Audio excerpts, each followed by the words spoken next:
Kamil Fərmanoğlu Məhərrəmov 1941-ci il mayın 9-da Şamaxıda dünyaya gəlib. Ailədə 3 uşaq olublar. 2 qardaş, 1 bacı. Kamilin atası Şamaxıda məşhur dərzilərdən biri olub. Ancaq ailənin bütün qazancı gözlərini açandan xəstə yatağında gördükləri analarının müalicəsinə gedirdi.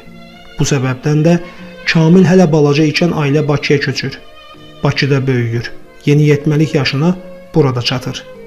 Uşaqlıqdan sevdiyi işlə məşğul olmaq üçün Lütfi Məmmədbəyovun Teatr Dərnəyinə yazılır. Hər gün dərsdən çıxıb dərnəyə gedir.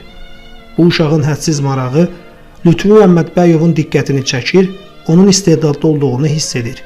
Məsləhət görür ki, hökmən aktyor olsun. Kamil isə ailəsinə kömək etmək üçün tezliklə bir sənətə yiyələnib işləmək üçün energetika texnikumuna qəbul olunur.